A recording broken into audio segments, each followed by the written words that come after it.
पूरी मोहब्बत के साथ, शौक के साथ, मोहब्बत के साथ, प्यार के साथ, अदब के साथ, एहतराम के साथ, इखलास के साथ दिल की गहराई से एक मरतबा दरूद शरीफ पढ़ लेंगे।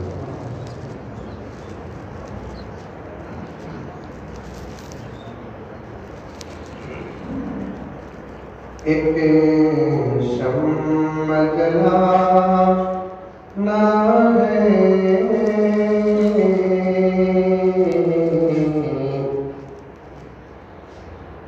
मगर नहीं सोचा। बोलो बच्चे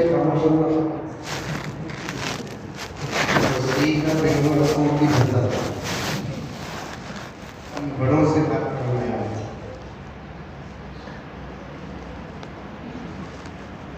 एक शम्मा जलाना है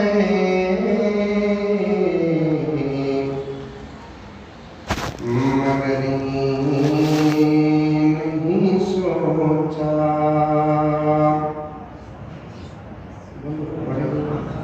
बेशक ये कभी तारीफ के अशार नहीं है, दर्द के अशार है। एक शम्मा जलाना है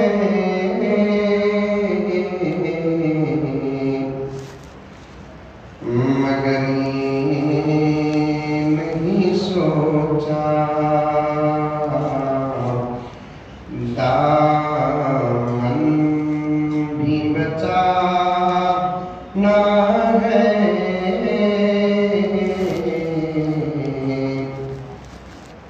मगर नहीं सोचा। समझ में आ रहा है? पढ़ो,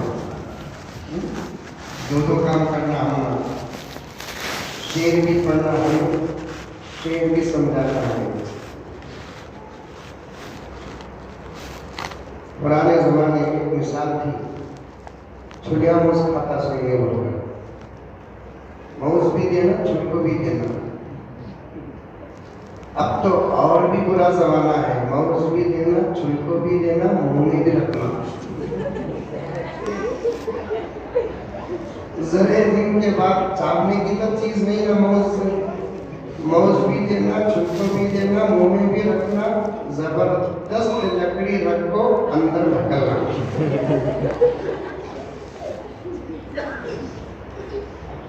कितने बेहतरीन अशार है मालूम? मौलाना से पूछ कर देखिए, जो उलमा बैठे हैं पूछ कर देखिए, जो उर्दू समझते हैं उनको पूछ कर देखिए। हमारी इस वक्त की हालत को शायर ने इन चंद अशआर में शामिल और दाखिल कर दिया। अगर इसकी तशरीह में चला जाऊं मैं तो फिर मेरा मकसद आपसे और मेरे से दूर हो जाएगा। और ये अशआर सुनिए आप। एक शम्म जला ना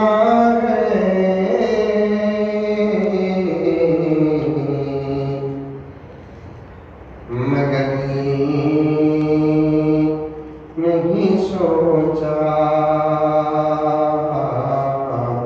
सारी दुनिया में उजाला हमारे से।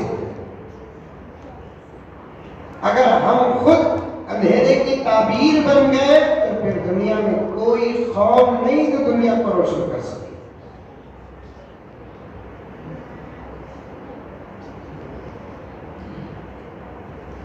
उस नबी के हम गुलाम हैं जिसके आने से सारी दुनिया मुनव्वर हो गई।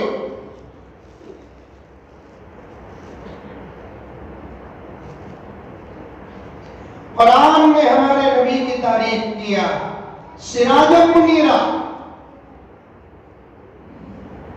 चमकदार रोशन सूरज। इसमें क्या बोला? हमें चमके तो सारी दुनिया चमकती, हम नहीं चमके तो सारी दुनिया अंधेरी।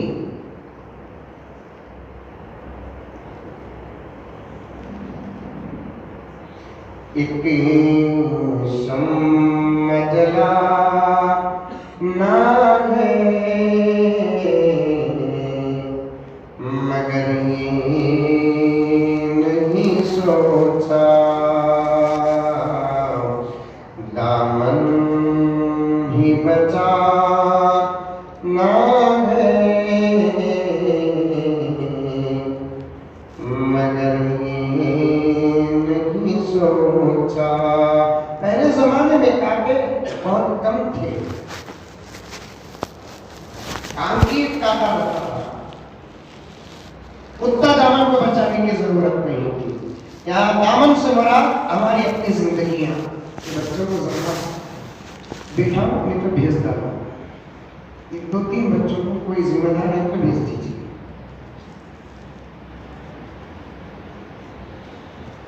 यहाँ दामन से मुराद हमारी अपनी जिंदगियां हैं। पहले जमाने में कांटे जिंदगी में बहुत कम थे, इस जमाने में कांटे ज्यादा है।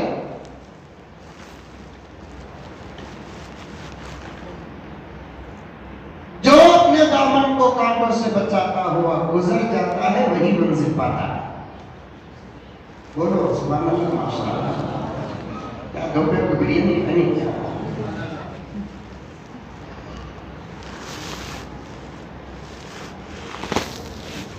और मजा भी उस वक्त है जब रास्तों में कांटे हो और बचकर गुजरे।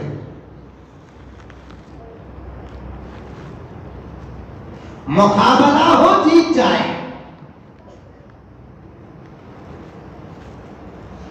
मजा भी उस वक्त है जब सामने फिरऔन हो, हम मूसा बन जाए। मजा भी उस वक्त है जब सामने अबू जहल हो, हम अबू बकर बन जाए।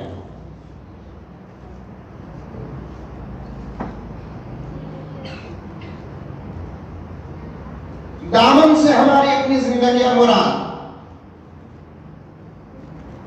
शायर क्या कहता है देखिए, दामन भी बचा ना है मगर नहीं सोचा,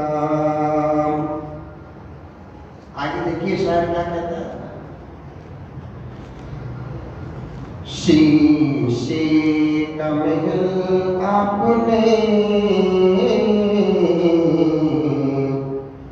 बनवा तो लिया है, पत्थर का ज़माना है, मगर नहीं सोचा। पहले जमाने में महल्लात पत्थर के थे, शीशा फेंकने से नुकसान क्या पहुंचे, पत्थर फेंकने से भी नुकसान का डर और खतरा नहीं था। और इस जमाने में हमने तो देखा देखी शीशे के महल बनाए हैं, चारों तरफ से पत्थर की बारिश है।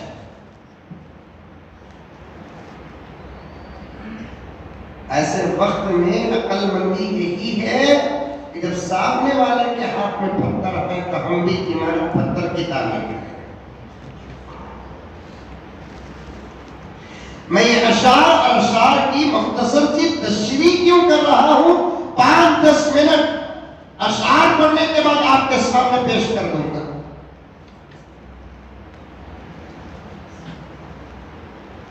सामने वाले के हाथ में अगर पत्थर है, फूल हो तो अलग बात, सामने वाले के हाथ में अगर पत्थर है तो अक्लमंदी का तकाजा यही है कि हम शीशे का महल नहीं, मजबूत पत्थर का महल तैयार करें।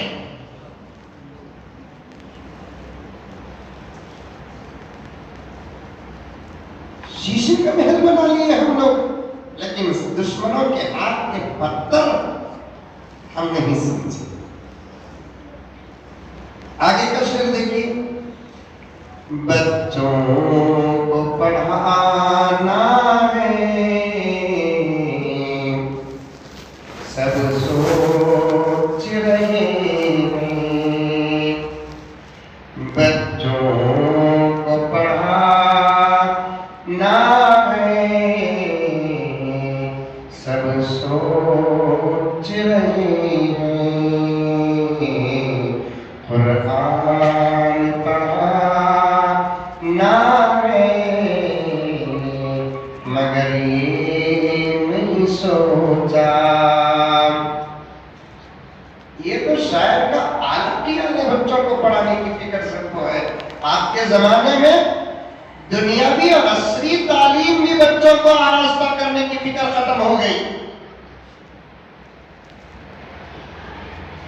आइए अशार को जोड़ते हुए मैं मजमून आपके सामने पेश करूं। दोस्तों, अल्लाह की अजीम नेमतों में से एक नेमत औलाद है। इसकी खबर उससे पूछो जिसे शादी होकर औलाद नहीं हुई।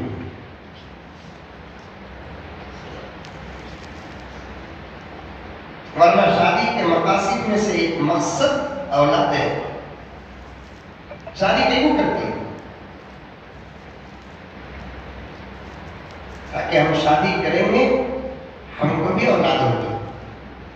तुमको भी इसके अवसर पर शादी करते हैं, अरे उसके अवसर पर शादी करते, इस सास के घर में तुम शादी करते हैं।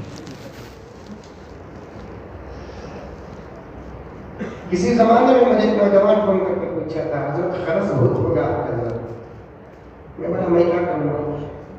नहीं हजरत, खर्च फेरने के रास्ते में दूसरी शादी करूँगा। मुझे समझ में नहीं आया, खर्च फेरने के रास्ते में दूसरी शादी घुगू बेगू करता बोल कर बाद में बोल रहा है दूसरी शादी करे तो जो पैसा जेवरात वगैरह मिलते ना वो खर्च फेरने में लगते।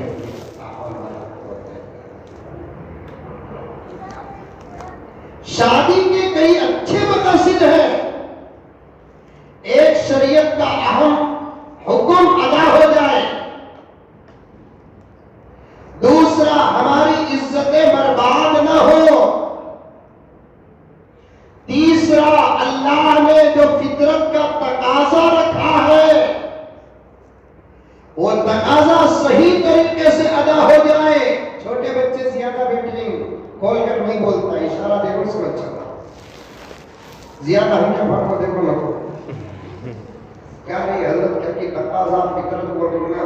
अब तक मुजम्मिल साहब बिल्कुल मोटी उर्दू में बात करते थे, आज छोटी उर्दू में बात कर रही ना। कुछ बातें ही ये बच्चे नहीं सुनते तो अच्छा, लेकिन ये बच्चे भूल नहीं सुनेंगे तो तुम्हारे से अच्छा इनको सबक समझ में आता है। बहुत होशियारी है बेटे।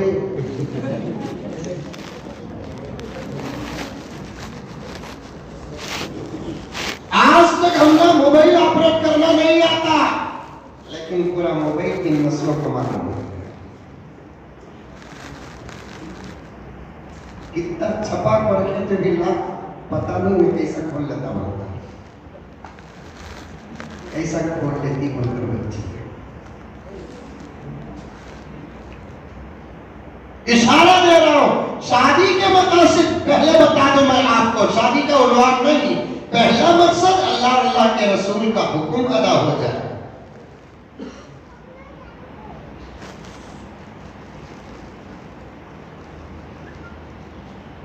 दूसरा मकसद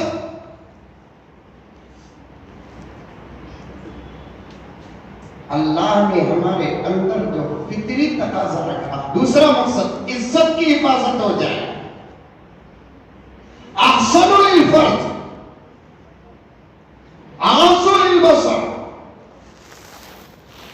तीसरा मकसद फितरत का जो तकाजा अल्लाह रखा है वो सही तरीके से अदा हो जाए। और चौथा अहम मकसद क्या कि इस तकाजे के सदक़े हमको औलाद नसीब हो जाए।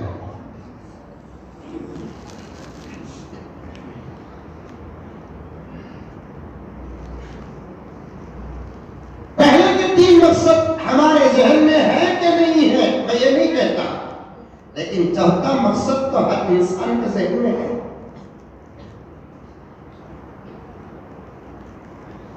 इसीलिए शादी होकर 1 साल में बच्चे पैदा नहीं होंगे तो पूरा घर परेशान हो जाता है, होता नहीं होता। खास तौर पर ये औरत ही देखो बहुत परेशान करते हैं नबी अरस को। सहेलियों की तरफ से पूछा पूछी कर लेते, क्या पीवे क्या पीवे नहीं देखो की नहीं, खास तौर पर बुढ़िया ही देखो, बुढ़िया तुमको नहीं बुढ़िया।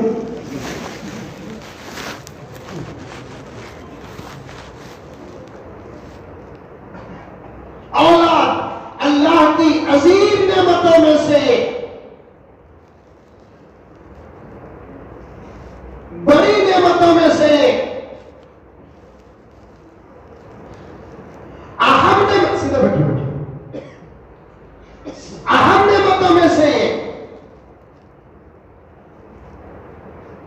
इसे जन्नत कमा ले।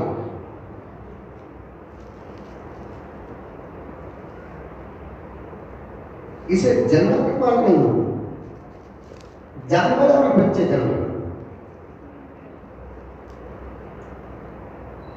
मैं जानवरों का नाम लिया तो आप नाराज हो जाएंगे। हकीर से हकीर जानवर भी बच्चे जन्मता है, जलील से जलील जानवर भी बच्चे जन्मता है। बच्चे जन्नत कमाल नहीं।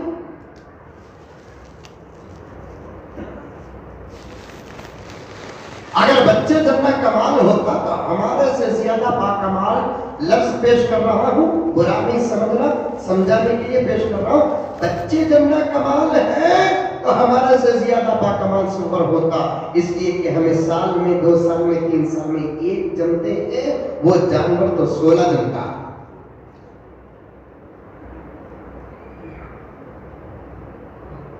सात आठ बच्चे कुतिया जमती है।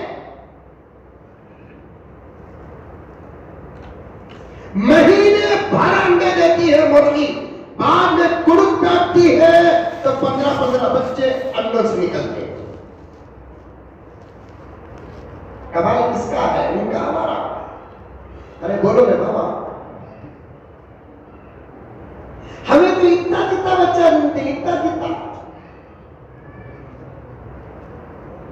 बच्चे जिनका कमाल होगा तो कमाल किसका है बताता हूं मैं। कमाल बच्चे जनने पर नहीं है, कमाल किसमें है बताता हूं मैं आपको।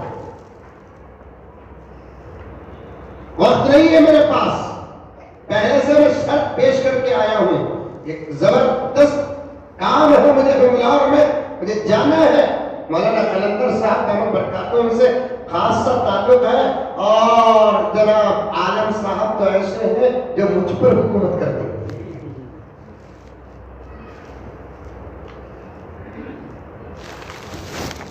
बहुत अहम बात बता रहा हूं, शायद इससे पहले सुने होंगे इन उलमाए किराम के जुबानी, मैं सादगी के साथ पेश कर रहा हूं। समझो प्यारो, समझो, पर्दे में बैठी हुई मेरी माँ और बहनें, समझो, इस नस्ल को इस दौर में बर्बाद मत करो, क्योंकि 10, 12 साल, 15 साल के बाद जो जमाना आएगा वो जमाना तारीख का अहम जमाना होगा।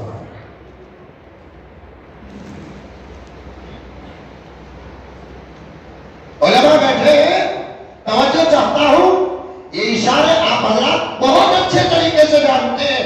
10-12 साल के बाद जो दौर दुनिया का आने वाला है वो तारीख का अहम जमाना होगा। ऐसे जमाने के लिए इस नस्ल को तैयार करना है, तैयार।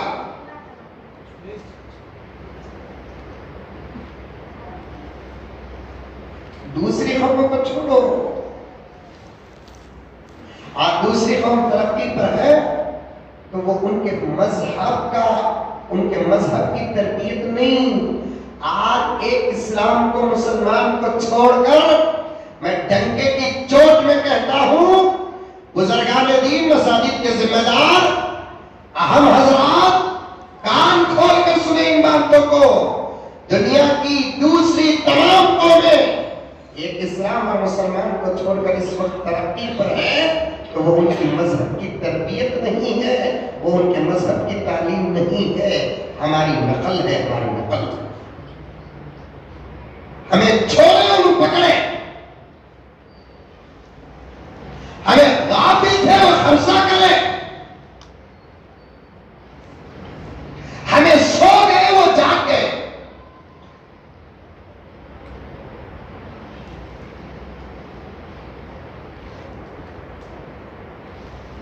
समझ में आ रही है बात?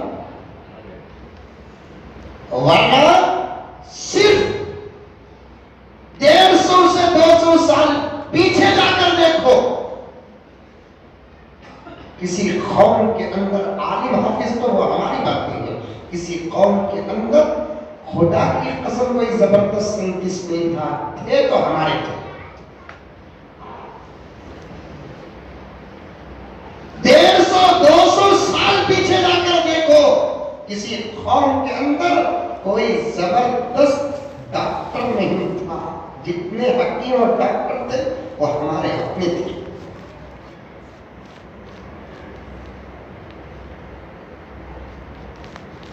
डेढ़ सौ 200 साल पहले जाकर देखो और सारी दुनिया को देखो, जितनी बेमिसाल इमारतें हैं उन तमाम इमारतों के इंजीनियर हमारे थे, किसी कौम के नहीं।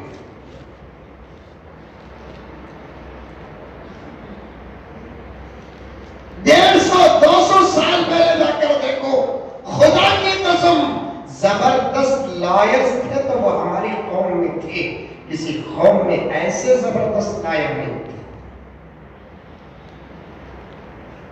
मेरे पास सबूत है, सबूत। और एक सबूत पेश कर मैं आगे बढ़ता हूं। अंदलुस हमारे हाथ में था, पॉइंट नोट करो नौजवानों, जिम्मेदार। अंदलुस हमारे हाथ में था, हमारे हाथ में रहने के बाद जब अंदलुस पर ईसाइयों का कब्जा हुआ, उसके बाद वो कौम तरक्की पर आ गई। उसकी वजह हजरत मौलाना तकी उस्मानी साहब, आलम इस्लाम का इस वक्त का सबसे बड़ा फकीह, कहता है अंदलुस, जैसे हिंदुस्तान एक मुल्क है, अंदलुस एक मुल्क, अंदलुस हमारे हाथ में था, 700 साल तक हमारे हाथ में था। अंदलुस हमारे हाथ से निकलकर जब ईसाइयों के हाथ में गया, उस वक्त से ईसाई लोग तरक्की पर आ गए। उसकी वजह क्या? जितनी किताबें हमारे पास थी, डॉक्टरी की, इंजीनियरिंग की, लॉ की, मंतिक की, फलसफे की, वो तमाम किताबों को उन्होंने अपने अंदर लेकर उसको पढ़ा और अपनी नस्लों को पढ़ाया। वो आगे गुजर गए, हम जहां थे वहीं रह गए।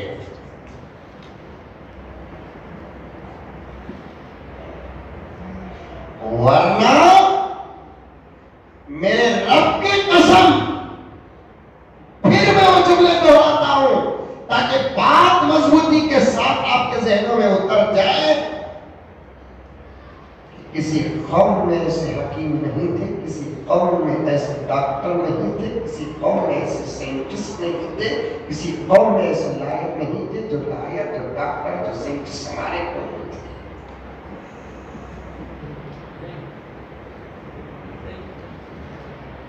इसीलिए मैंने मुकद्दमे में आपके सामने अर्ज किया, बच्चे जमना कमाल नहीं, आपा गौर से सुन।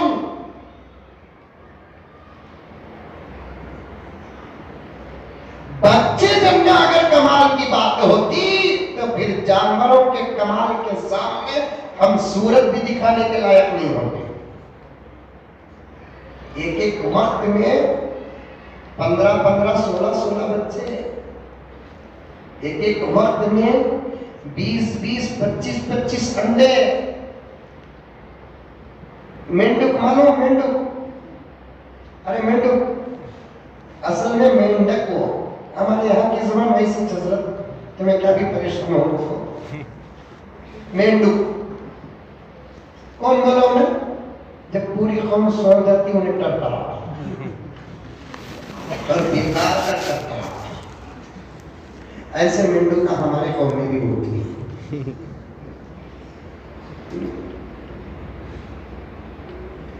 एक वक्त में तकरीबन 8-8 हजार अंडे देता है। देता नहीं, देती है।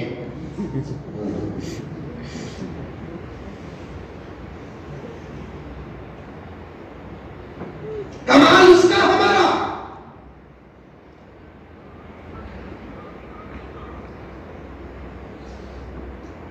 अभी हमारे बच्चे इतने इतने इतने वो भी उठाना नहीं आता बाजू को। चंद दिन पहले, 3-4 दिन पहले घर के पास एक नौजवान खड़े आया, क्या कहते हो हजरत, बच्चे पसंद है ना तुम्हें देना। इस पार्ट में मिलने वाले मोहल्ले काउंसलर भी मिलता नहीं, सदर भी मिलता नहीं, एमएलए भी मिलता नहीं, एमपी भी मिलता नहीं, गरीब की जरूर सबकी भाभी। आपको खड़ा है, तुम्हें एग्जाम देना, मैं जरूरी काम में हूँ, जरूरी काम में हूँ, लेकिन जिद करना चाहता हूँ। चलो भाई, कितना वक्त होगा आजान देने के वास्ते, बच्चे को आजान देना, 10 घंटे का काम क्या तुम्हें देना भी आजान नहीं हजरत, तुम्हें देना मुझे ख्वाहिश है। असल में उन्हें बचना चाह रहा है, तो इसे देना नहीं जा रहा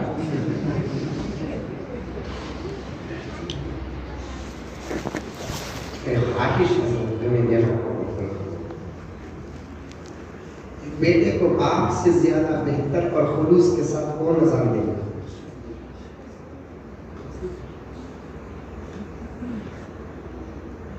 एक दादा से ज्यादा मोहब्बत के साथ अजान कौन देगा? एक नाना से ज्यादा मोहब्बत और खुशी के साथ अजान कौन देगा? ये ख्वाहिश है क्या मौलाना करना? मौलाना अशरफ ने इंसान अजान देना मेरी ख्वाहिश की। तो इमाम साहब बेहतरीन मुकर्रिर, सब एक्टिंग आता नहीं क्या पटके को।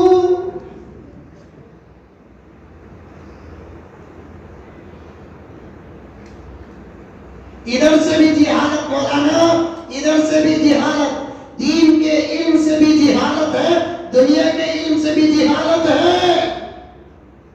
शर्म से डूब कर मरना, शर्म से डूब कर मरना।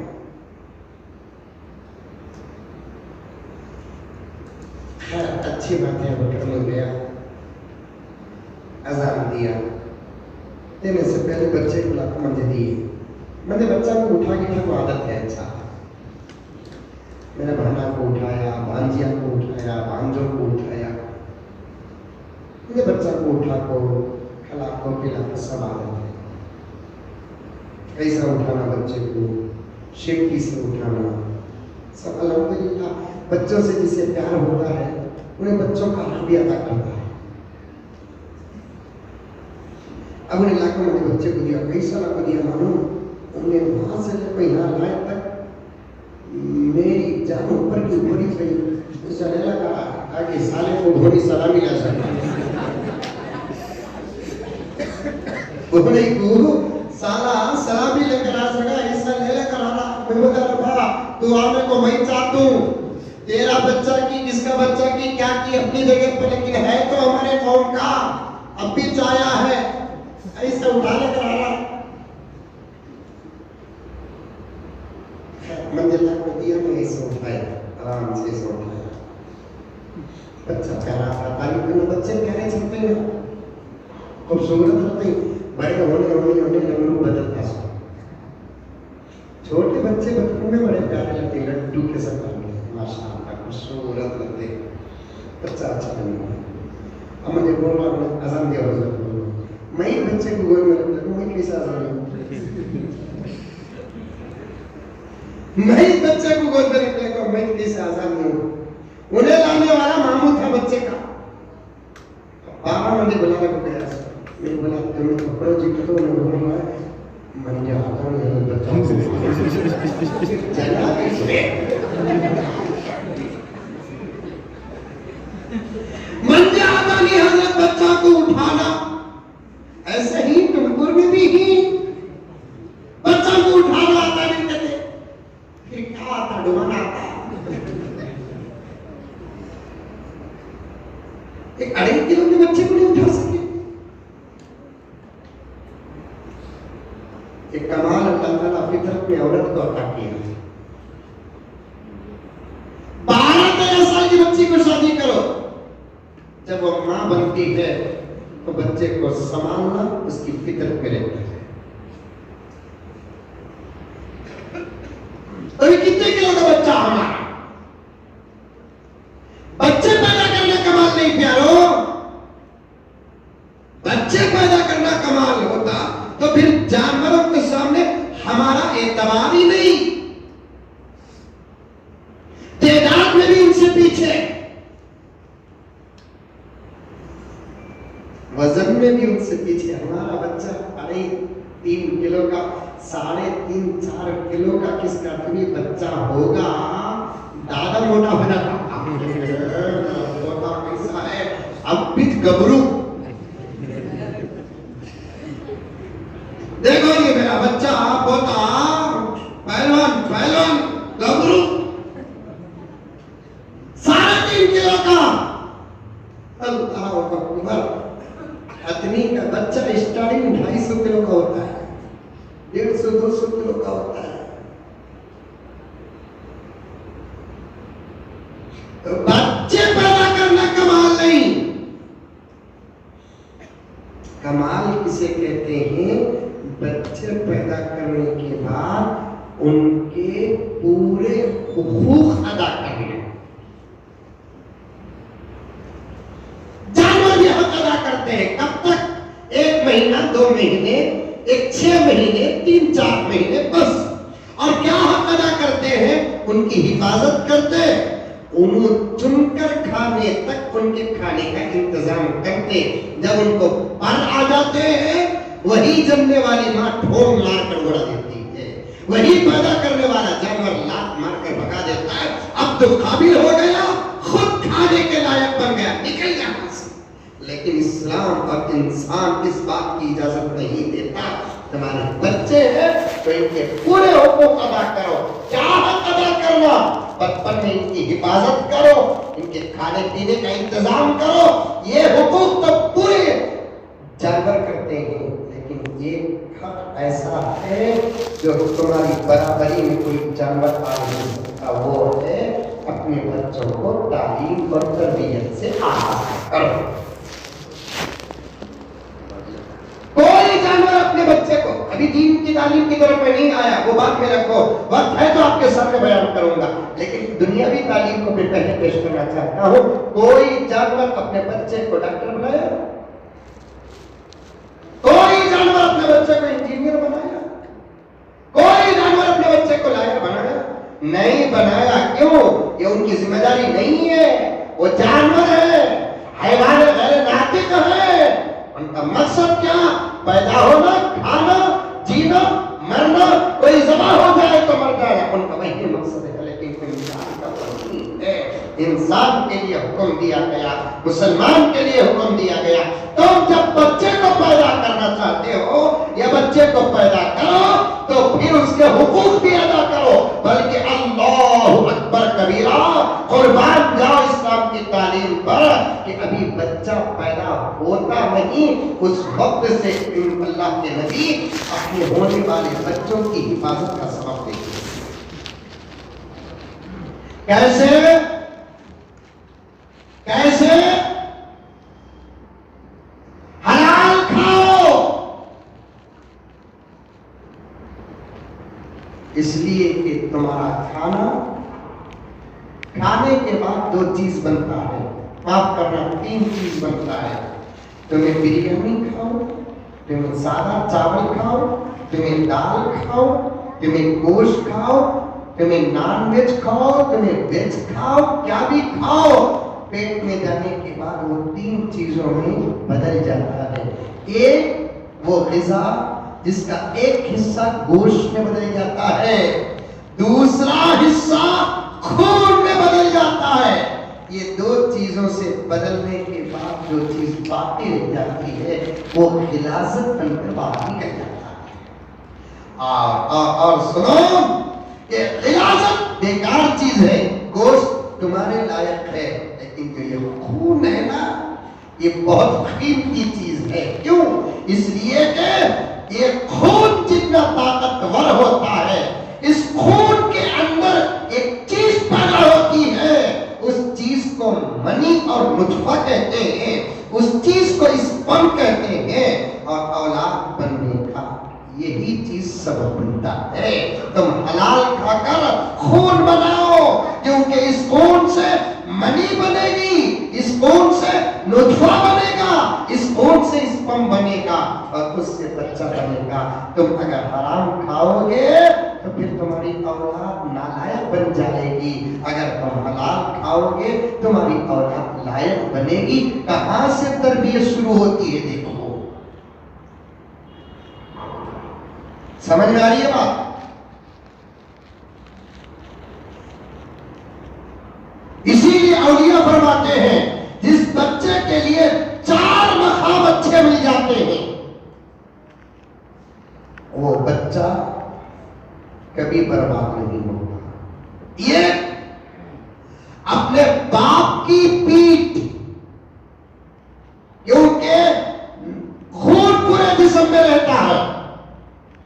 डॉक्टर हजरात बैठे हैं, हकीम हजरात बैठे हैं, मेरी बात की तस्दीक करेंगे और आगे चलकर आप पूछे, खून पूरे जिस्म में रहता है, लेकिन मनी और नुतफा मर्द के पीठ में, पीठ में, इसे सुल्ब कहते हैं, सुल्ब। ये खतरा जमा होता है या ये खतरे जमा होते हैं तो बाप की पीठ में जमा होते हैं। ये रग है पीछे, वहां खून का मस, खून का नतीजा, खून का समरा वहां रहता है। इसीलिए औलिया फरमाते हैं, बच्चे की पहली जगह बाप की पीठ। ये अगर साफ हो, बच्चे का 1/4 मुस्तकबिल और फ्यूचर बड़ा अच्छा। फिर दूसरा, मां का पेट। ये खतरा एक बाप के पीठ से मां के पेट में मुंतकिल होता है। मां का पेट अगर साफ और पाक हो, ये पेट जिस जिस्म में है वो जिस्म अच्छा हो, बच्चे का 2/4 अच्छा बन जाता है। तीसरा, मां की गोद।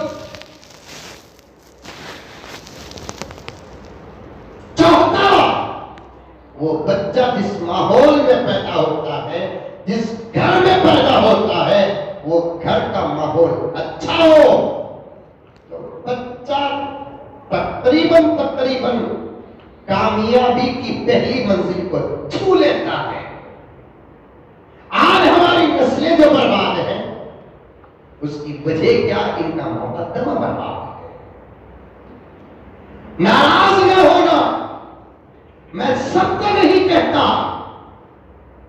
जो लोग इन बातों में मुब्तला है मैं उन लोगों को कहना चाहता हूं, आज बाप की पीठ सलामत नहीं, मां का पेट सलामत नहीं, मां की गोद सही नहीं, और बच्चा जिस माहौल में पैदा हुआ वो माहौल सही नहीं, तो फिर ये बच्चे तरक्की करेंगे कैसे? आगे बढ़ेंगे कैसे? एक नाम कमाएंगे कैसे? मुल्क और मिल्लत को संभालेंगे कैसे? और यही दौर हमारे अब स्कूल माहौल में चल रहा है। ये चार चीजें बुनियादी तौर पर सही न होने की वजह से हमारे बच्चे बचपन ही में बदतर होते जा रहे हैं। फिर उसके बाद लाख मेहनत और कोशिश करने के बावजूद उन बच्चों पर हमारी मेहनतों का कुछ असर नहीं होता। न दुनिया की तालीम उनके अंदर दाखिल हो रही है, न दीन की तालीम उनके अंदर दाखिल हो रही है। और हमारी ये नस्लें दीन और दुनिया की तालीम से खाली होने की वजह से सारी दुनिया के लोग इस्लाम पर इल्जाम लगाते हैं कि इस्लाम में इल्म की कोई अहमियत नहीं। आज से 100 साल पहले ये इल्जाम नहीं था, आज से 200 साल पहले ये इल्जाम नहीं था, आज से 400 साल पहले ये इल्जाम नहीं था, आज से 500 साल पहले ये इल्जाम नहीं था। कोई कौम ये इस्लाम पर और मुसलमानों पर इल्जाम नहीं लगाई। ये कौम इल्म से कोरी है, ये कौम जाहिल है, ये कौम के पास इल्म नहीं, इनमें डॉक्टर नहीं है, इनमें साइंटिस्ट नहीं है, इनमें फला नहीं है, फला नहीं है। क्योंकि दुनिया की तमाम कौमें दुनिया का इल्म देखती थी और हम आपस में दीन का इल्म देखते हैं। अब इल्जाम लगा रहे हैं मुसलमानों के पास इल्म नहीं, इसलिए इल्म नहीं कि इस्लाम में इल्म का कोई एतबार नहीं, इल्म की कोई अहमियत नहीं। इन नादानों को, इन बेवकूफों को ये नहीं मालूम इस्लाम का सबसे पहला पैगाम, कुरान का सबसे पहला पैगाम, हदीस का सबसे पहला पैगाम खुदा वहदहु ला शरीक की कसम की ही है। मुसलमानों टुमकुर के तवज्जो के साथ सुनो, मेरे नबी मक्के में पैदा हुए, जानते हैं सब। पैदा होने से पहले नबी, पैदा होने के बाद नबी, 40 साल के बाद आका सल्लल्लाहु अलैहि वसल्लम ने अपने इल्म का, अपने नबूवत का ऐलान किया। कैसे ऐलान किया? गारे हिरा में जाकर बैठते थे। हुज्जत इकराम हज और उम्रे को जाने वाले आज भी उस पहाड़ को जाते हैं, गारे हिरा में जाकर बैठते थे। ऐसी जगह बैठते थे जहां बैठकर देखते तकरीबन 7-8 किलोमीटर गारे हिरा से मक्के मुकर्रमा है, लेकिन वहां एक ऐसा नक्शा है, वहां बैठकर नबी पाक सल्लल्लाहु अलैहि वसल्लम देखते तो खाने काबा नजर आता था। उस वक्त की सबसे अहम इबादत थी खाने काबा को देखना। वही अल्लाह के रसूल सल्लल्लाहु अलैहि वसल्लम जाकर बैठते थे। कभी ऐसा बैठते थे 3-3, 4-4 दिन मुसलसल वहीं पर रात और दिन गुजारते थे। खाने पीने का इंतजाम क्या था? अल्लाह तबारक व तआला ने मेरे नबी को ऐसी बीवी अता की जिसका नाम खदीजतुल कुबरा है। रब काबा की कसम, मेरे नबी को रोजाना ताजा सत्तू लेकर आती थी गारे हिरा में। 2500 का फीट का पहाड़ था, रोजाना ताजा सत्तू लाकर 2500 फीट का पहाड़ अम्मा खदीजा चढ़कर मेरे नबी को देती थी और जाती थी, और मेरे नबी अपनी इबादत में मसरूफ रहते थे। और ये उस दौर की बात थी, सिर्फ अरब में जिहालत नहीं थी, पूछ कर देखो सारी दुनिया में जिहालत थी। लेकिन अरब की जिहालत का तस्करा क्यों ज्यादा होता है? इसलिए कि सारी दुनिया में सबसे ज्यादा जिहालत अरब में थी। लेकिन इसका यह मतलब नहीं फारिस में जिहालत नहीं थी, रूम में जिहालत नहीं थी, ईरान में जिहालत नहीं थी, उस वक्त हिंदुस्तान भी था, हिंदुस्तान में जिहालत नहीं, सारी दुनिया में जिहालत थी। और वो भी जिहालत कैसी थी? अल्लाहु अकबर कबीरा। इल्म का आइन तक नहीं था, अदब का अलिफ तक नहीं था, अखलाक का अलिफ तक नहीं था, मारिफत नहीं थी, तमीज नहीं थी, तहजीब नहीं थी, इंसान थे, इंसानियत नहीं थी। क्या खाना नहीं मालूम, क्या पीना नहीं मालूम, किससे शादी करना नहीं मालूम, किससे नहीं करना नहीं मालूम, कैसे रहना नहीं मालूम। अपने अपने दौर से ज़हन में जो आता उसे खुदा बनाकर इबादत करते थे। शराब आम था, जिना आम था, झूठ आम था, चोरी आम थी, धोखा आम था, मक्कारी थी। अल्लाह की मारिफत नहीं थी, अल्लाह के नबियों को नहीं पहचानते थे। इतने तमाम खराबियां और खामियां जमीन के अंदर मौजूद थी। लेकिन मेरे नबी जब गारे हिरा में बैठकर अल्लाह की इबादत करते थे, खाने काबा को देखते हुए, अल्लाह का हुक्म आया, ऐ मोहम्मद आप अपने नबूवत का ऐलान करो। तवज्जो से सुनो मेरे दोस्तों, एक नुक्ता पेश कर रहा हूं आपके सामने। कौन कहता है इस धर्म में इल्म का कोई एतबार नहीं, इल्म की कोई अहमियत नहीं? आज के अखबार में देखो, सालार में एक लफ्ज बड़ा अच्छा आया, और पहले भी हमारे उलमा ने कहा है, इस्लाम देखो मुसलमान न देखो। मुसलमान अगर देखोगे इस्लाम समझ में नहीं आएगा, इस्लाम को पढ़ोगे तो इस्लाम समझ में आएगा। बहुत अच्छी बात है, बहुत अच्छा जुमला है। मुसलमानों को नहीं देखना, इस्लाम को देखो, इस्लाम के अहकामात को देखो, इस्लाम के पैगाम को देखो। अल्लाह के नबी गारे हिरा में बैठे,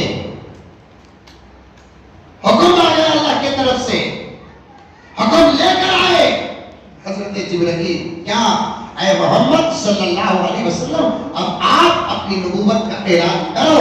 तुम अल्लाह के नबी हो, आखिरी नबी हो, वजह तकलीफ कायनात हो, खातमुन नबिय्यीन हो, वल मुरसलीन हो, अब आप अपने नबूवत का ऐलान करो। उसके बाद कुरान की सबसे पहली आयत बताए दलील के, नबूवत की दलील के तौर पर कुरान की सबसे पहली आयत मेरे नबी पर नाजिल होती है। वो कौन सी आयत? टंगूर के उलमा से पूछो, रियासत कर्नाटक के उलमा से मेरे पूछो, आलम इस्लाम के उलमा से पूछो, वो कौन सी आयत? इक़रा बिस्मी रब्बिकल्लज़ी खलक़। मुफस्सिरीन किराम फरमाते हैं ये आयत में इल्म का पैगाम था, ये आयत इल्म का पैगाम।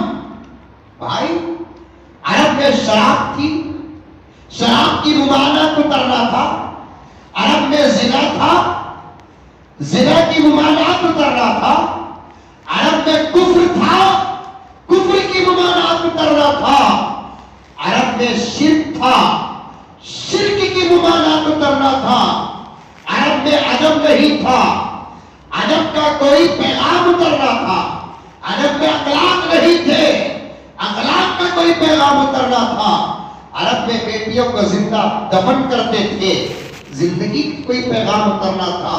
लेकिन इल्म का पैगाम क्यों उतरा? इल्म का हुक्म क्यों उतरा? नतीजा सुनोगे तो दिल बाग बाग हो जाएगा। पैगंबर दो आलम सल्लल्लाहु अलैहि वसल्लम कुरान पाक को सामने रखकर पैगाम देते हैं, उम्मत की दुनियावी और उखरवी अगर जिहालत खत्म होना है तो इल्म जरूरी है। इल्म होगा जिहालत खत्म, इल्म नहीं तो जिहालत तुम्हारे माहौल में जिंदगी गुजारेगी।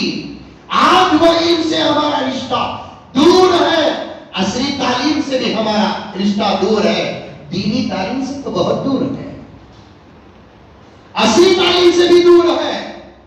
पूरे हिंदुस्तान में आप 100 बड़े डॉक्टर नहीं बता सकते।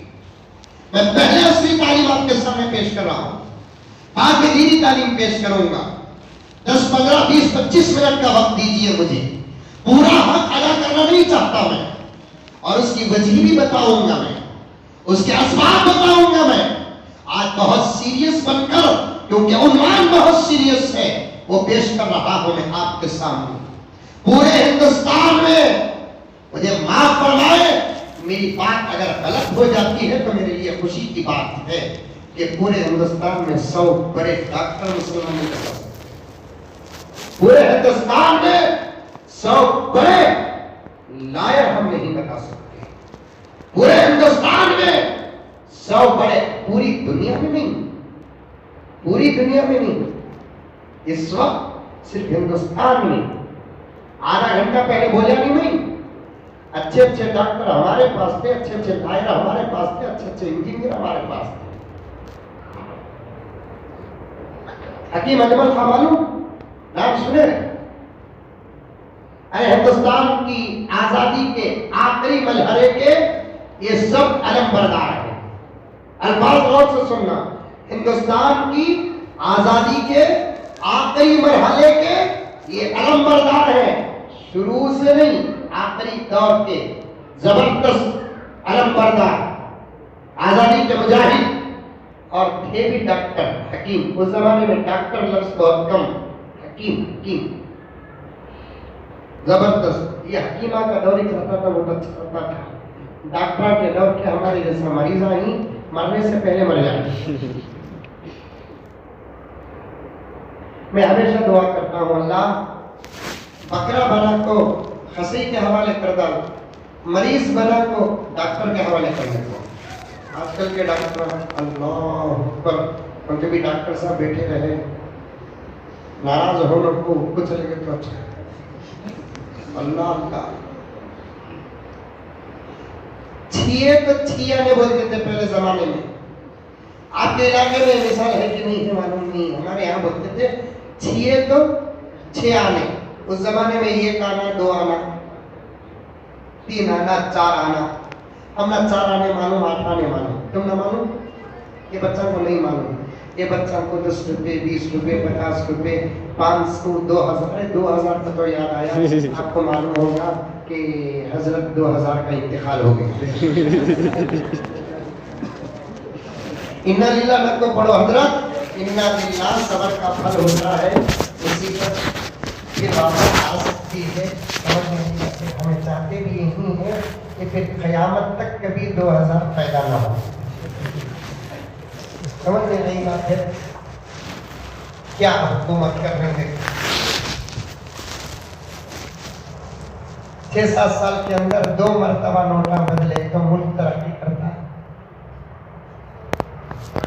जब उसे खत्म करना ही था तो फिर उसे बनाए क्यों? पूरे मुल्क में सवाल करने वाला कोई नहीं।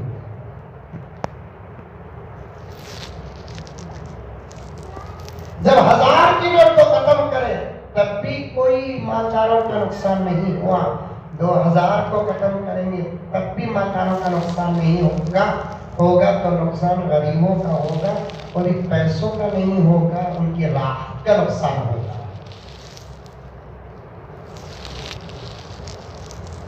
और अच्छा हुआ उनका इंतकाल हो गया 2000 का, उनके बेबरकत नोट थी और अजीब नोट थी। आज जुमे में भी बोलिया, मैं सोचा भी नहीं कि आज के बयान में ये बातें आएंगे बोलकर।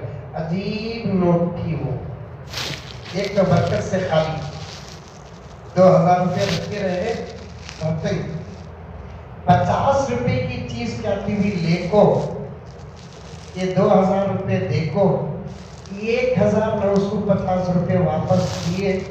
2 दिन नहीं रहते वो चिल्लर, किसी न किसी बहाने से वो पैसे भी खत्म हो जाते हैं। तजुर्बा होगा आपको।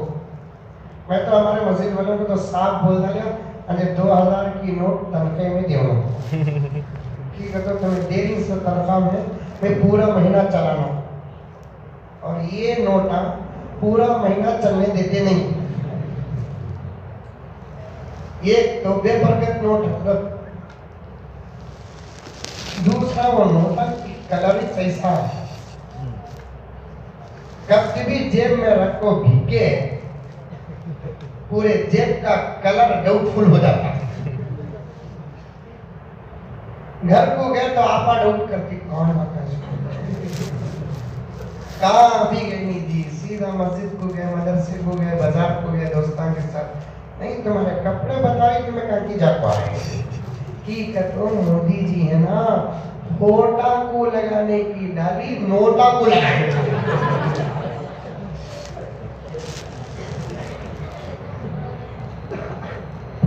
मोदी जी क्या करे, होटा को लगाने की डाली नोटा को लगाए, वो भी परमानेंट नहीं लगाए, टेम्पररी लोकल लाली लगाए। छियाने पर बात आ गई, वो जमाने का एक आना, दो आना, तीन आना, चार आना क्या बात थी मालूम? हमें तो एक आना, दो आना देखी नहीं, चार आना मैं देखा। चार आना देखा बोले तो पुराना बुढ़ा उनको समझो नको। 2002 तक भी 4 आने 8 आने थे, जबरदस्त। तुमने क्या मालूम है कि 4 आने ले ले हमें स्कूल को गए तो इतने चॉकलेट आते थे, इतने आमचूर आते थे, इतने लालीपॉप आते थे, पैसे बच जाते थे।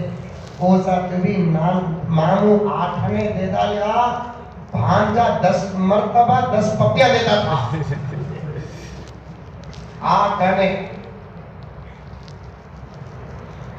वो 8 आने चिल्लर तोड़ा तो 5 पैसे की चीज जाको बच्चा कितना चिल्लर जेब में रखता, दोस्तों के सामने जेब हला हला को बताते हमें भी अंबानी के खरीद के ही। आज कहाँ है?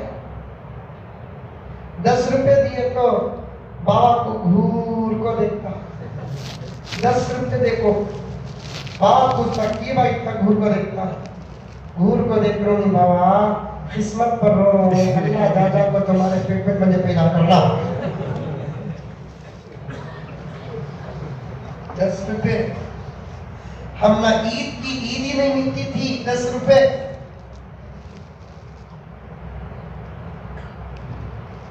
आगे जाने पर बात आ गई, आजकल के डॉक्टर 6,000 रुपए लेते, फिर भी टेस्टिंग को लिख को देते। इनकी फीस अलग, टेस्टिंग अलग। वो टेस्टिंग में भी अल्लाह रे अल्लाह जिस्म के चमड़े में एक ताकत रखा है, कितना सुराख करे तभी फिर जुड़ जाता वो। ये जुड़ने का नहीं रहता ना, डॉक्टर की वजह से हमारा पूरा जिस्म चावल झलते नहीं झल्ली बन को रहता, उतने सुराखा टेस्टिंग। अल्लाह से सेहत पूछो, सेहत दौलत न को, 2 वक्त की सुकून के साथ रोटी, छोटे मोटे जरूरत, ये बच्चे को खामोश करो, छोटे मोटे जरूरत, सेहत और आफियत, बस ये ईमान के बाद, इस्लाम के बाद, आमाल के बाद सबसे बड़ी दौलत से अल्लाह जब तक जिंदगी रखी तो सेहत में रख, जब तू बुलाने का वक्त करीब लेकर आए, 1 दिन 2 दिन बस, उसके बाद बुलाने पर मर गया बस। इनको डॉक्टर के हवाले नहीं होना, अल्लाह सबकी हिफाजत करवाए। उस जमाने में हकीम अजमल खां जबरदस्त हकीम, दवा भी कम थी, इलाज भी यकीनी था, कैसे जबरदस्त हकीम, खाली मरीज को देखकर पहचान लेते थे इसके अंदर क्या मर्ज है। आप स्कैनिंग देख को होता और एक पकड़ो बिलर आ गया,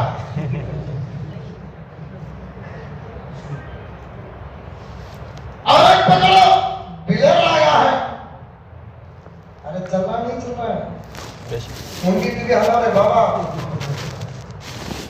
और मुझे जरा टोल गेट तक छोड़ो।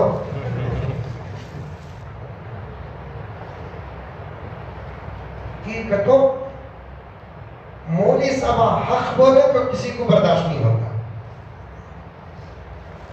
दूसरे गालियां दे दो, झूठ बोले दो, कौम का सौदा करें दो, सब बर्दाश्त।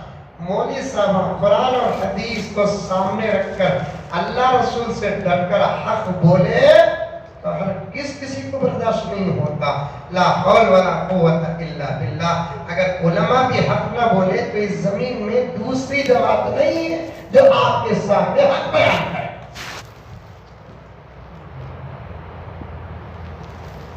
दूसरी जमात नहीं है जो हक बयान करे। हकीम अजमल खान जबरदस्त डॉक्टर और हकीम, एक मर्तबा उनके पास मरीज आया टीबी का तपेदिक, और उस वक्त वो बीमारी लाइलाज बीमारी थी, बहुत कम लोगों पर दवा असर करती थी। कोरोना से जैसे हम लोगों ने डरा, ऐसे उस जमाने में टीबी से डरते थे। मरीज की इयादत करते करते खुदा ना खास्ता मरीज घास दिया या छींक दिया तो फिर इयादत करने वाला भूखकर आ जाता था। बहुत गंभीर बीमारी समझते थे। उनके पास एक हकीम अजमल खान के पास एक टीबी का मरीज गया। कैसे डॉक्टर थे देखो हमारे पास, जबरदस्त डॉक्टर। हकीम अजमल खान के पास एक टीबी का मरीज गया। हजरत तभी क्लिनिक बंद करके, अस्पताल बंद करके बाहर जा रहे थे, जरूरी काम था, मुल्क की मीटिंग थी। अचानक मरीज आ रहा है, हजरत को जल्दी जाना था। हजरत को मरीज और रिश्तेदारों ने कहा हम सीरियस केस है, जरा देखो हजरत।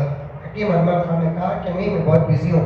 नहीं हजरत देखो बहुत सीरियस कंडीशन में है। तो हजरत को जल्दी भी जाना था, मरीज को देखे हैं तो पता चल गया बाकी इतनी सीरियस कंडीशन में है, अब इसे दवा से ज्यादा तसल्ली की जरूरत है। तो हजरत ने फौरन कहा वैसा क्या भी सीरियस कंडीशन में नहीं है, कुत्ता क्या भी खराब हालत में नहीं है, नाजुक हालत में नहीं है, अच्छा है, आराम से सुबह को बुलाने का था। नहीं डॉक्टर साहब टीबी का, अरे टीबी भी नहीं जाओ। इतना बड़ा डॉक्टर मुझे क्या भी नहीं बोलता, ना बोलकर पूरी रात सोच को मरीज आधा अच्छा होगा। अब सुबह को गए डॉक्टर साहब के पास, कैसे डॉक्टर थे, सुबह को गए डॉक्टर साहब के पास। डॉक्टर साहब बोले बोतल में खारूरा लाओ। खारूरा का तो समझते हैं, रूह अफ़ज़ा।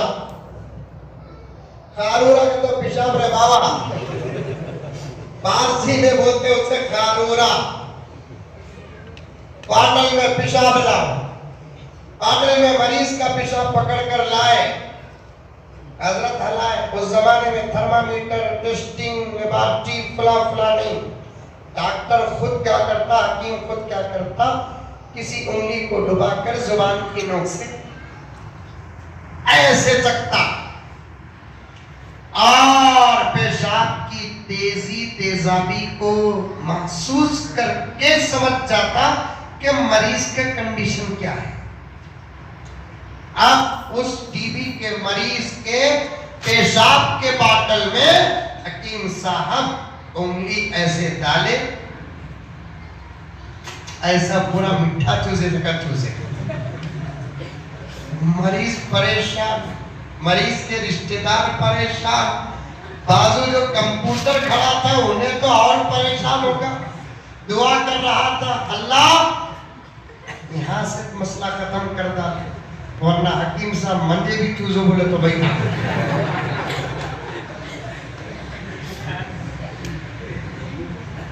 चूज को फौरन हकीम साहब बोले क्या भी नहीं, 8 दिन ये दवा खाओ फिर खाओ, देखेंगे फिर उसके बाद 15 दिन की दवा, उसके बाद 1 महीने की दवा, उसके बाद 6 महीने की दवा। परहेज से रहो, इंशाल्लाह अच्छे हो जाएंगे।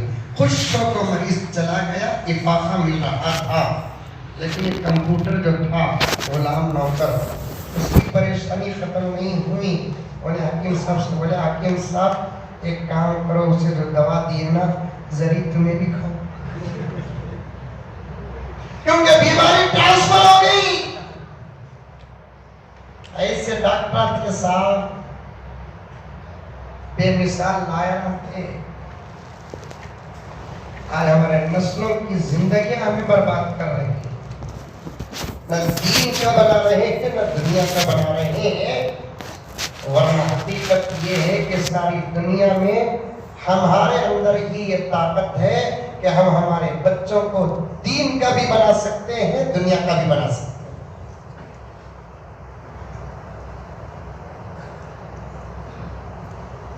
न इधर के रहे न उधर के रहे, न खुदा ही मिला न मिसाल सलाम। अफसोस होता है, आज से 5 साल पहले रोना ये था कि हमारे बच्चे मकतब को नहीं आते, अब तो उसके साथ मजीद रोना आ गया, हमारे बच्चे स्कूल को भी नहीं जाते। फिर करते क्या, हमारे बच्चे 7-8 साल के पेंशन की दुकान में, 10-12 साल के बच्चे होटल में चाय गिलासा उठाने के लिए। क्या भी नहीं आता, मोबाइल का दुकान खोल के बैठ जाओ, चाय का दुकान खोल के बैठो। आधार कार्ड बनाने के लिए जब जाएंगे, एसएलसी और पीयूसी की सर्टिफिकेट पूछेगा, इतना हाथ तो कभी जिंदगी में मां के सामने नहीं बना, एक खड़े के पेशाब करने वाले के सामने बांधना पड़ता है। इसलिए दीन का इल्म तो अपनी जगह पर रखो, दुनिया का इल्म नहीं है हमारे पास। पासपोर्ट बनाने के लिए जाते हैं, डॉक्यूमेंट जब पूछता है, अल्लाह अकबर, क्या है हमारे पास डॉक्यूमेंट? ये सूरत में। और एक बात सुनो मौलाना, निके में दस्तखत डालने का पेन देखना, प्रेसिडेंट ऑफ इंडिया का भी उतना अच्छा नहीं रहता।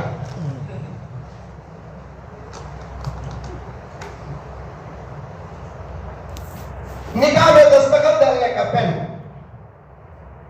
5वीं पास करा नहीं,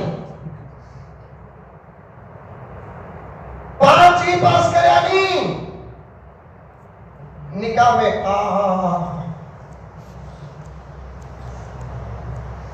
मेरे दोस्तों, जितना शादियां में तुम्हें खर्चा करते ना, बच्चों की तालीम पर खर्चा करते, हर घर में इंजीनियर होता। आलिम बनाने के लिए तो कर्ज की कोई जरूरत नहीं है, ये नबी का सदका जो मदरसों में बनता है। हाफिज बनाने के लिए खर्च करने की जरूरत नहीं है, ये नबी का सदका मदरसों में बनता है। लेकिन शादी में जो खर्च करते हैं ना, उन पैसों को अगर सेव करेंगे, हमारे घरों में हर घर में डॉक्टर होता, इंजीनियर होता। शादियां में मेरे पास एक फोटो है,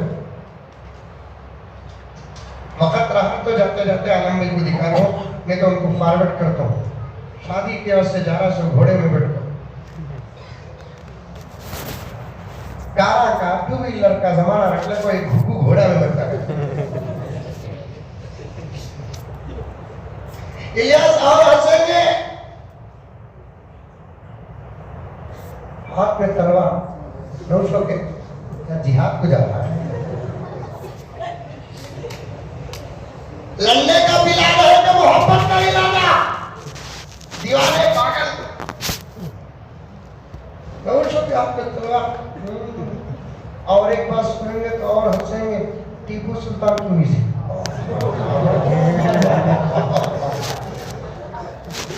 घोड़े में बैठो, हाथ पे तलवार, टीपू सुल्तान की म्यूजिक, क्या भाई है?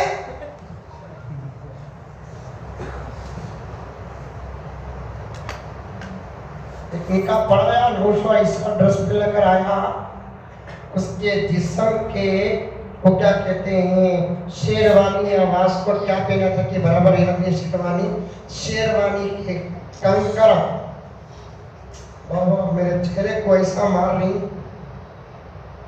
उसे मुसाफा उसे गले मिला तो मैं पूरा जरबर्द हो गया।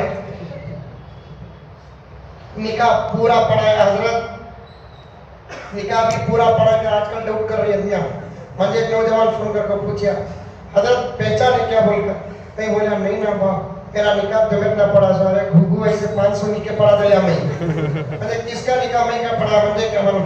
नहीं हजरत फला नाम हजरत फला जगह पर पढ़ा है हजरत, बुला ले कैसे हूँ हजरत, बुला ले कैसे हूँ हजरत। तब ये बोला ये सब बोला तो याद नहीं रहता, निकाह पढ़ा को क्या तुम्हें मोटा हदिया दिया तो जिंदगी भर याद रहता। निकाह पढ़ा तो शुक्रिया बोला तो मीठा खाना तो भेज दिया तो मरहुमा को भूले सका भूलना पड़ता। खैर क्या भाई किस्सा, वो भी निकाह पढ़ा, कोई 1 साल के बाद फोन कर रहा, फिर भी याद रखे क्या पूछ रहा, क्या भाई किस्सा? क्या भी नहीं हजरत एक बात पूछो, गुस्सा करना नहीं, गुस्से की रही तो गुस्सा कर तो नहीं तो नहीं। मेरा निकाह पढ़ा है ना, पूरे आयता पढ़े क्या पूछा? मैं पढ़ना सब वैसे तो तरावी में पूरे आयता पढ़ता हूँ, अल्हम्दुलिल्लाह एक आयत भी नहीं छोड़ता। इसके निकाह के 3 आयत में वो कौन सी आयत छोड़ डालना की भाई? तुझे डाउट कहीं खोया, शादी हुए तब से लड़ रही ना हजरत हमारे बेगम हो, उसके वास्ते मुझे डाउट आया हजरत को सच में आयत छोड़ डाले।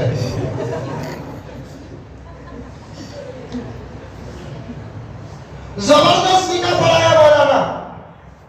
दस्तखत डालने का जब वक्त आया, मेरा फोन पेन निकाल कर दिया।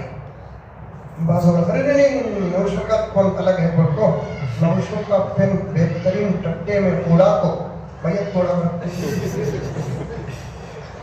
मेरा जबरदस्त पेन है, बहुत प्यारा था पेन। वो पीछे तुर्रा को मोर के पर्रा को, उसमें इसका नाम का पहला इंशल, उसके नाम का पहला इंशल, समझ में नहीं बात थे हकीकत की था वो।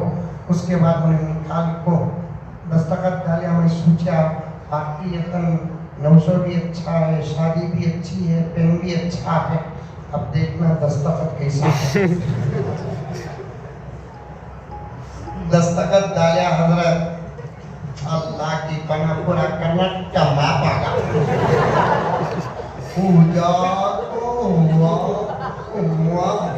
क्या लिख रहा है तो सलीम कटे।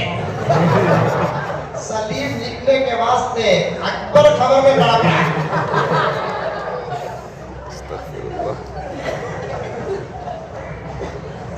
न दीन के रहे न दुनिया के रहे, अफसोस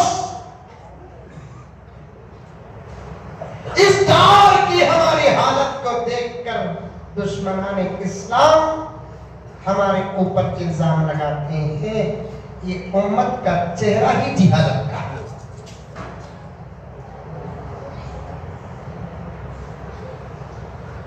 बहुत है दर्द मेरे प्यारों, बहुत है दर्द।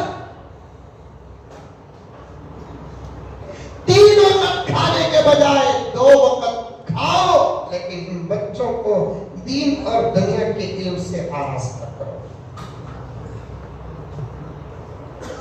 4% हमारा कैंसिल हुआ कर्नाटक के अंदर, डुमकुर भी कर्नाटक में था है, यूपी में 4% हमारा कैंसिल हुआ। अल्लाह का करम के कैंसिल करने वाले इलेक्शन में कैंसिल हो गए, अल्लाह का करम। लेकिन कैंसिल होने से हमें अभी कामयाब नहीं हुए। मैंने तफसीर में एक नुक्ता पढ़ा, दुश्मन हारता है तो खुश ना हो, क्योंकि ये जिंदगी का खेल है, कभी हार और जीत है। हमारी खुशी उस वक्त होगी जब दुश्मन खत्म होगा।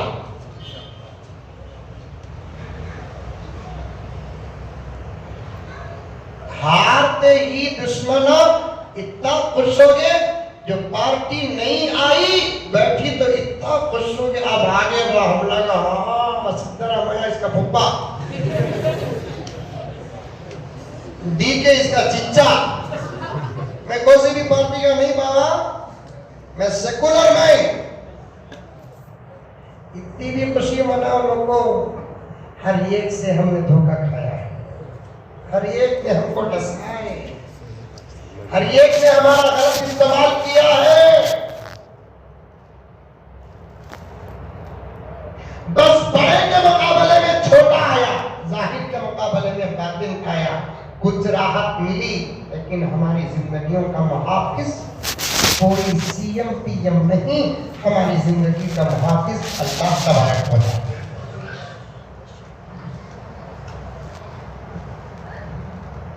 किसी के आने से हालात नहीं बदलेंगे, हमारे आमाल के बदलने से हालात बदलेंगे। किसी के आने से हालात नहीं बदलेंगे, हमारे आमाल के बदलने से हालात बदलेंगे। गर्ज 4% हमारा काउंसिल हुआ, लेकिन जब बहस चली अंदर तो एक दुश्मन ने क्या कहा, आप में से अखबार, टीवी चैनल, व्हाट्सएप स्टेटस, ये तमाम देखने वाले हजरात अच्छे तरीके से जानते होंगे।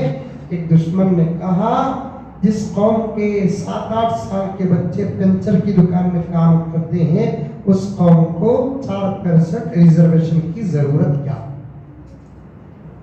ये बोलिया उन्हें। जिस कौम में अपने बच्चों को पढ़ाने की ख्वाहिश न हो, उस कौम को 4% रिजर्वेशन की जरूरत क्या? ये कहा। मैं हालात पर गहरी नजर रखता हूं, दोस्तों के बयानात ही नहीं, दुश्मनों की भोग भी सुनता हूं। जो कौम अपने बच्चों की तालीमी फीस से ज्यादा अपने बच्चों के कपड़े और जूतों पर पैसा खर्च करती है, उस कौम को, ये उसके अल्फाज हैं, मैं जरा सादगी के साथ बयान कर रहा हूं, यकीन नहीं आया तो इंशाअल्लाह ताला मैं वो भी क्लिप आप लोगों को भेजूंगा। उसने कहा था, जिस कौम में अपने बच्चों की तालीम की फीस से ज्यादा कपड़े और जूतों पर खर्च करते हैं, उस कौम को 4% की जरूरत क्या?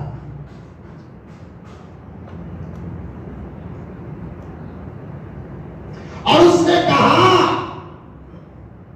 आज पहली मर्तबा आपके सामने इन बातों का इजहार कर रहा हूं। बंगाल में हमारी मस्जिद उमर फारूक में बयान करना है मुझे, लेकिन तरतीब से चल रहा हूं मैं दुनिया की हकीकत बयान करते हुए। आज मौजू आ गया तो बयान कर रहा हूं। उसने ये कहा कि जो कौम अपने बच्चों की किताबों से ज्यादा अपने हाथों के मोबाइल पर पैसा खर्च करती है, उस कौम को 4% की जरूरत क्या? और उसका कहना एक तरफा सही था, क्योंकि आप सर्वे करो ना, हमारे बच्चे स्कूलों को बराबर जाते हैं, ना हमारे बच्चे कॉलेजों को बराबर जाते हैं, ना हमारे बच्चे हमारे बच्चों के बड़े अपने बच्चों की ईमान की हिफाजत के लिए 1 घंटा मकतब को पाबंदी से एजुकेशन का हाल।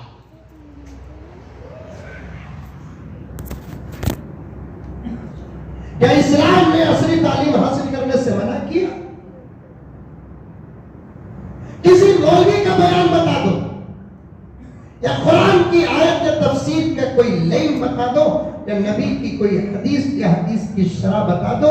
प्यारे आका सल्लल्लाहु अलैहि वसल्लम ने असली तालीम हासिल करने से मना किया?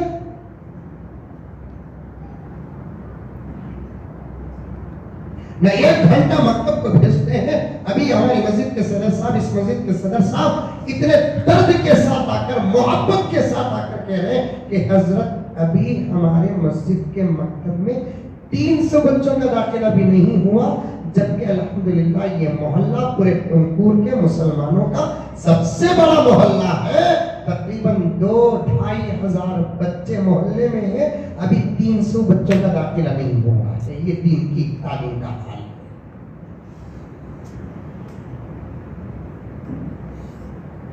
आगे कब अकल आएगी मेरे दोस्तों? कब दिमाग ठिकाने लगेगा?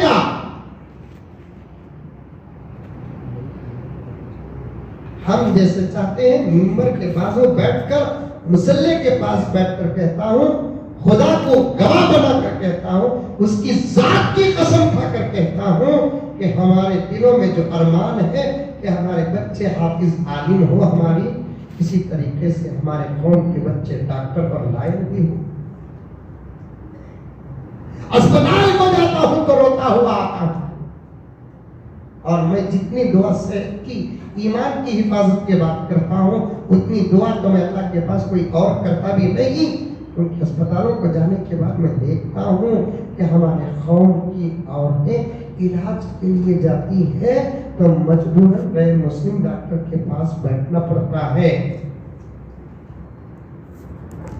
हमारे इसी रियासत के अमीर शरीयत दुआम हजरत मौलाना मुफ्ती अशरफ अली साहब रहमतुल्लाहि अलैह खान के मादानों से एक मर्तबा खिताब करते हुए फरमाया, अल्लाह ताला अगर आपको दौलत दिया है तो अपनी लड़कियों को डॉक्टर बनाओ, वो भी मैटरनिटी डॉक्टर बनाओ।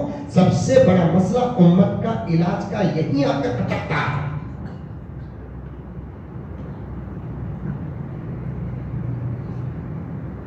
लेकिन मालदारों की दौलत आज कहां जाती है? इन बच्चों का पूरा हक अदा करो मेरे प्यारों। बात लंबी हो गई, 11 से पहले बंगलौर पहुंचना है। मैं बात को यहीं कट करता हूं। हकीम अजमल खान का वाकया बयान करते कि इस्लाम किसी भी इल्म का मुखालिफ नहीं है। 1 घंटा मकतब को भेजो बच्चों को, अल्लाह का वास्ता देकर कहता हूं। अब इस वक्त ये मकातिब हमारी नस्लों के ईमान की हिफाजत की जमानत है, क्योंकि स्कूलों के अंदर अब और 2024 के बाद खुदा न खास्ता ये जालिम हुकूमत वापस फिर आ जाए, खुदा न खास्ता, अल्लाह करे कि ऐसा वक्त ना आए, खुदा न खास्ता ये हुकूमत वापस आ गई तो हमारे स्कूलों के निसाब का निजाम भी बदल जाएगा। NEP न्यू एजुकेशन पॉलिसी, इसकी बिल अंकल पास कर चुके हैं। 2024 के बाद वो स्कूलों में जरूर लागू होकर रहेगा, लेकिन इतना भी डराने की जरूरत नहीं, करने की जरूरत नहीं। हमारा बच्चा स्कूल में जाकर क्या पढ़े अपनी जगह पर, जब बाप के साए और माँ के आगोश में आ जाएगा इंशाअल्लाह ताला उसकी ईमान को खतरा नहीं होगा। 8 घंटे स्कूल में बर्बाद होता है, लेकिन 1 घंटा मकतब को आता है। खुदा की कसम कीचड़ में उतर कर, लिड़ कर, गंदा होकर जब नहाने के लिए बाथरूम को आता है, वो जितना साफ होता है उससे ज्यादा स्कूल के गंदे माहौल से निकलकर जब मकतब को आता है तो हमारा बच्चा उससे ज्यादा साफ हो जाता है। इन 1 घंटे के मकतब को आप बेकार न समझो, इसका पावर योगी से पूछो, इसका पावर मोदी से पूछो, इसका पावर यहूदियों से पूछो, इस्राइल से पूछो। 1 घंटे में ये हज़रात उलमा हमारे बच्चों के ईमान को ऐसा मजबूत करते हैं कि दुनिया की कोई ताकत इनके ईमान को बिगाड़ नहीं सकती। दोनों बैलेंस लेकर चलो मेरे दोस्तों, दोनों बैलेंस लेकर चलो। एक इनको दीनी तालीम से भी आरास्ता बनाओ। आखिरी हद में पहुंचकर कह रहा हूं, आखिरी हद में पहुंचकर कह रहा हूं, रिकॉर्ड कर रहे हैं तो रिकॉर्ड करो, दूसरों तक इस बात को पहुंचाओ। आखिरी हद में पहुंचकर कह रहा हूं और पूरे दर्द के साथ कह रहा हूं, पूरी मायूसी के साथ कह रहा हूं, आखिरी हद में पहुंचकर कह रहा हूं। हाफिज न बना सके, आलिम न बना सके, कम से कम तुम्हारे बच्चे को एक पक्का मुसलमान तो बना।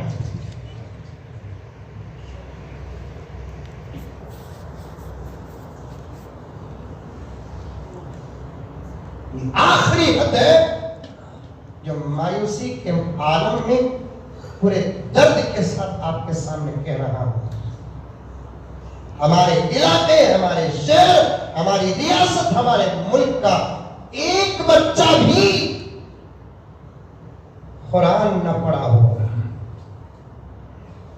कुरान पढ़ा हुआ, बेसिक मसाइल से वो वाकिफ हो। इधर मकातिब भी आबाद करो, उधर स्कूल भी आबाद करो, दीन का पक्का भी बनाओ। अल्लाह दौलत दी है तो फिर इन बच्चों को आप असली तालीम में भी मजबूत करो। इसके बड़े फायदे हैं। मैं तो मुकद्दमा आपके सामने पेश किया, तारीख गवाह है। जहां इस कौम में मुफस्सिरीन और मुहद्दिसीन अनगिनत है, वहां इस कौम में बेमिसाल लायर और डॉक्टर और इंजीनियर भी बेमिसाल अनगिनत है। हकीम अजमल खान इतने उस जमाने में उनके जैसा कोई दूसरी कौम में डॉक्टर नहीं था। पूरी उंगली डुबाते हैं। मरीज चला गया, रात को आधा खुश, सुबह को खारोड़े का अंदाज देखकर पूरा खुश। पूरी क्लिनिक खाली। कंप्यूटर बोलिया, हकीम साहब तुम्हें भी रत्ती दवा खा लो। कहीं बोला इतना डुबा को तुम्हें चाटे। खारूरा समझे कि रूह अफ़ज़ा समझे? इन्फेक्शन तो है। हकीम साहब बोले मैं क्या चाटा? हकीम साहब टीबी दिमाग पर असर करी, चाटे और बोल रही मैं क्या चाटा? चाटे ना हकीम साहब। हकीम साहब बोले अहमद तू देखा नहीं, उन्हें टीबी का मरीज था, दवा से ज्यादा तसल्ली की जरूरत थी। दवा भी इंशाअल्लाह असर करेगी। जमीन में कोई बीमारी ऐसी नहीं है जिसका इलाज ना हो। इलाज है लिकुल्ली दाइन दवाउन। इलाज है, ये अफवाह है इसका इलाज नहीं, इसका इलाज नहीं, इसका इलाज नहीं। हर बीमारी का इलाज है। जहां दवा काम ना असर करे वहां दुआ दवा बन जाती है। इलाज है। लेकिन इस वक्त मैं मायूसी के आलम में था, उसे तसल्ली देना मेरा फर्ज था। दवा बाद में दिया, तसल्ली पहले दिया। मियाँ तू देखा नहीं, मैं बाटल में डुबाया ये अंगली। उठाते उठाते अंगली चेंज कर दिया। डुबाया ये अंगली, उठाते उठाते अंगली चेंज कर दो। मैं जो चाटिया वो सूखी अंगली चाटिया, डुबाया सो अंगली चाटता। उन्हें बाद में मरता, मैं पहले मरता। उन्हें बाद में मरता, पहले मरता। दोस्तों ऐसी तारीख थी हमारी। कैसी कैसी दुनिया की नई टेक्नोलॉजियों के मूजिद हमें, हर सेंस के बाप हमें। दीनी इल्म तो भाई हमारे पास अल्हम्दुलिल्लाह।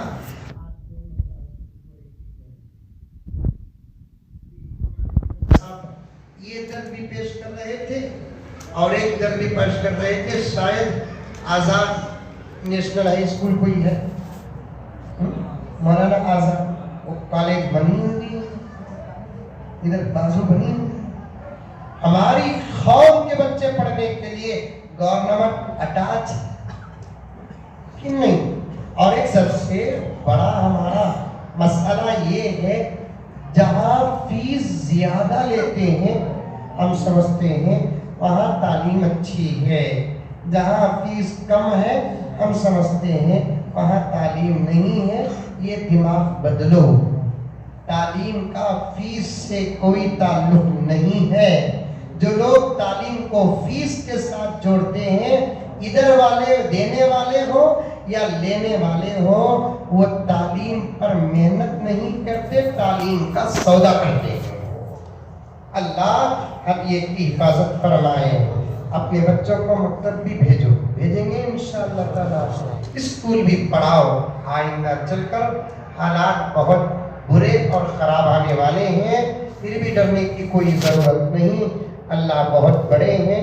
अल्लाह इस कौम की पूरी पूरी हिफाजत फरमाए, मिल्लत की हिफाजत फरमाए। हमारे इन नस्लों को दीन की और दुनिया की तालीम से आरास्ता व पैरास्ता फरमाए। आमीन सुम्मा आमीन। व आखिर दावाना अल्हम्दुलिल्लाहि रब्बिल आलमीन। अल्हम्दुलिल्लाह, शुक्रिया अल्लाह। अल्लाहुम्मा सल्ली अला सय्यिदिना नबीना मौलाना मुहम्मद व बारिक वसल्लिम। रब्बना आतिना फिद दुनिया हसना व फिल आखिरति हसनतन व क़िना अज़ाबन्नार। रब्बना ज़लमना अनफुसना व इन लम तग़फिर लना व तरहमना लनकूनन्ना मिनल ख़ासिरीन। अल्लाहुम्मा इन्ना नसअलुका इल्मन नाफ़िअन व अमलन मुतक़ब्बला व रिज़्क़न हलालन तय्यिबा व शिफ़ाअन मिन कुल्लि दा। अल्लाहुम्मा इन्ना नसअलुका सिहहता वल इफ़्फ़ा वल अमानता व हुस्नल खुल्क़ि व रिज़ा बिल क़ल्ब। रब्बना तक़ब्बल मिन्ना इन्नका अंतस समीउल अलीम व तुब अलैना इन्नका अंतत तव्वाबुर रहीम।